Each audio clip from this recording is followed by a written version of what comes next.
Quest to Succeed, Chapter 38. Jay had studied about the British rule in India. He started to investigate and scrutinize the real facts of history. In the past, the Hindus and Muslims had lived together. They lived in villages and in towns and cities. There was no state where people of both religions did not dwell and abide.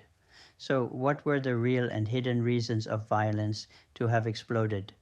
There were four parties at the time of the start of partition process: the Indian National Congress, the Muslim League, the British imperialist government, and the Indian princes, Maharajas and Nawabs.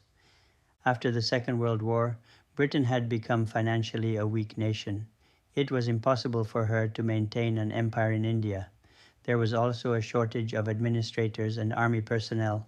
Indianization of the administrative services, IAS, had started at the beginning of the 20th century. There were 2 million Indians in the British Indian Army and only about 50,000 British soldiers in India. Britain had to quit India. They, however, took advantage of the religious rivalry among Indians. They decided to divide the country on religious grounds. The British Conservative Party leader, Winston Churchill, thought that if the Indian National Congress under Jawaharlal Nehru took over the administration and policy formation, it could contravene with the British interests in the Indo-Pacific region. He held a view that Nehru had leftist leanings. He would introduce communism in India. If that happened, Britain would be cut off from Australia and New Zealand, which he considered Britain's outposts. India, under the Congress Party rule, might not allow British ships to obtain fuel at the Karachi port. Churchill therefore impressed upon the Muslim League leader Muhammad Ali Jinnah to insist for a separate state of Pakistan. Churchill agreed to support the Indian Independence Act only if India was divided. The last Viceroy of India played a significant part in this process of apportionment. 2 months prior to granting India independence, Indian leaders came to London when Jinnah saw Churchill several times. Churchill convinced the Muslim League leader that it would for his community's advantage to have a separate state, although he had the British interests on his mind. Thereafter, the partition of India had become inevitable, and it was engraved in the Indian Independence Bill and the Act. It was the consequence of the British imperialist rule in India. It had never happened in the past, either under the Muslim rule or under the Hindu period. India was always a united nation, geographically, politically, and culturally. Indians not only faced the imperialist rule by the British, which they never accepted, and kept on fighting to rid themselves of the foreign rulers who made decisions from overseas. They also had to deal with the Indian feudalism. Apart from the British India, there was also an Indian India. This part of India was ruled by a motley group of Indian rulers who called themselves the Maharajas and Nawabs. There were more than 600 of them. They ruled the city-states. Some rulers had only a few miles of land area and a small population. The feudal rulers who were in the Pakistan territory opted to join the new country. The independent India had 565 princely states within its boundary. They were protected by the British during the imperialist administration. The Independence of India Act gave them freedom to join India or to remain free states. A few rulers did really consider remaining independent.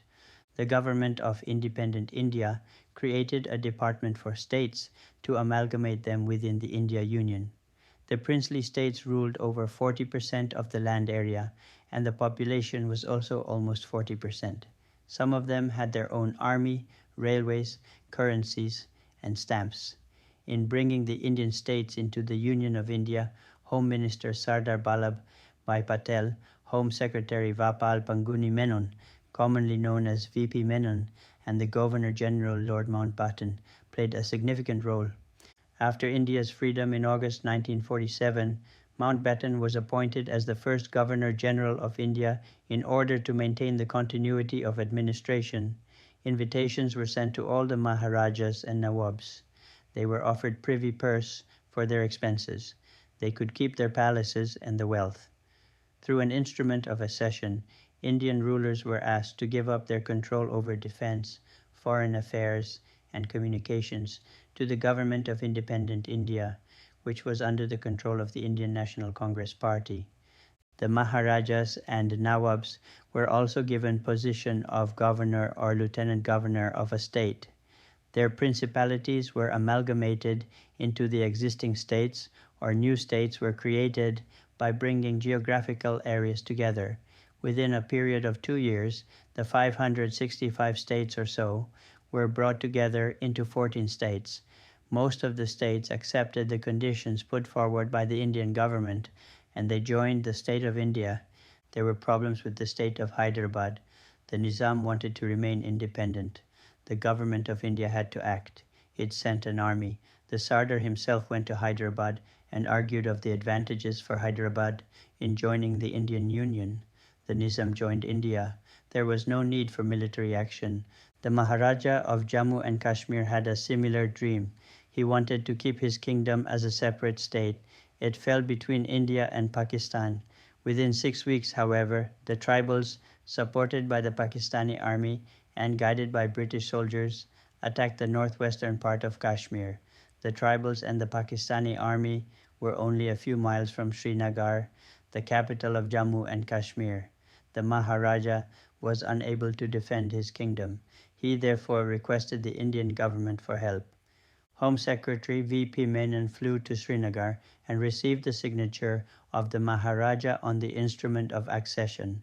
The state of Jammu and Kashmir joined the Indian Union on the 26th of October 1947. The next day, the Indian government sent army to stop the invasion by Pakistan. The Pakistani intruders stopped where they were on 27th October. But India could not vacate them. Mountbatten argued that the two new states should not start their lives by fighting among themselves. Nehru believed in the United Nations. He referred the matter to the United Nations, which asked Pakistan to withdraw its forces. The Maharaja of Jammu and Kashmir had acceded the entire territory to India, but it has remained a divided state. 1/3 part is under Pakistani control. Even though the British India was partitioned into two countries, India and Pakistan, India was also unified by bringing the princely states into its fold. It, therefore, remains a story of division and unification. People do not consider from that angle, but for Jay it was vital to discuss both aspects of independence and its impact on the Indian population and geography. While India lost a vast area of land and resources to Pakistan, it also gained land area and population by uniting the scattered states across the country. Jay was keen to put forward his views on India's partition and unification because most authors and politicians had laid emphasis only on the apportionment of the country and the creation of the new state of Pakistan.